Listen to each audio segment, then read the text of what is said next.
একে তো প্রচন্ড গরম, তার উপরে আবার কন্টিনিউ গরম ওষুধ খাওয়া, আর দুপুর হলে কেমন যেন শরীরের মধ্যে একটা অস্বস্তি ফিল হয়। আজ তাই এই অস্বস্তি থেকে স্বস্তি পাওয়ার জন্য কাঁচা আম পুড়ে কলিজা ঠান্ডা করার শরবত বানালাম। বিশ্বাস করেন এটা এত মজা, আমি তো খেয়ে রীতিমতন এটার ফ্যান হয়ে গেছি।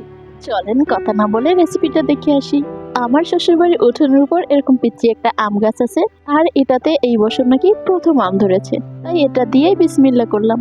যদিও আম দুটো পাড়ার খুব চেষ্টা করছিলাম আমি, কিন্তু তারা আর পেরে উঠলাম না। অবশেষে আমার ভাসুর এসে হেল্প করলো, আম পেরে দিল। এবারে এই দুটো রান্না শেষে মাটির চুলোর মধ্যে পোড়া দিয়ে দিব। আম পুড়তে দিয়ে বিকেলে ঘুম টুম পেরে এবার উঠলাম। আমি প্রথমে এটা চেয়েছিলাম মরিচ দিয়ে মাখিয়ে খেতে, পরে আপু বললো এটা দিয়ে শরবত করলে নাকি অনেক মজা হয়।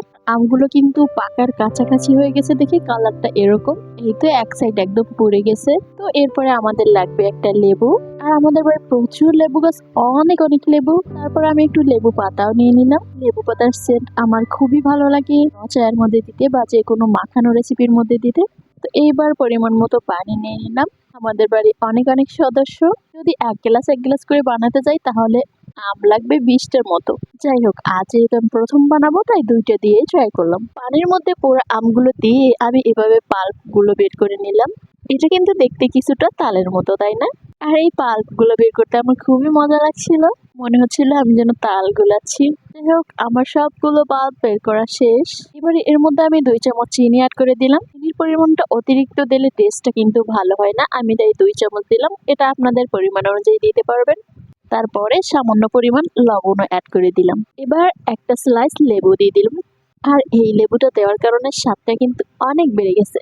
তারপরে ফ্লেভারের জন্য লেবুর পাতা দিয়ে দিলাম একটা কুচি কুচি করে।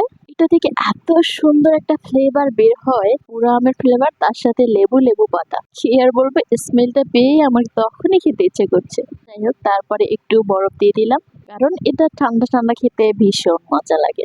এবার একটু পরিবেশন করে নিব। আর মজার ব্যাপার কি জানেন, এই শরবত যদিও আমি বানিয়েছি, লাস্ট পর্যন্ত আমার ভাগে একটা চুমুক ছিল শুধু। ওই যে বললাম আমাদের বাড়িতে সদস্য অনেক বেশি, আর আমি এটা বানিয়েছিলাম কোরবানির দিন বিকেল বেলা। বাড়ির ছেলে মানুষগুলো সবাই খুবই টায়ার্ড ছিল, আর তাই তারা এটা পেয়ে ভীষণ মজা করে খেয়েছে। এই তো আমার রেসিপি রেডি।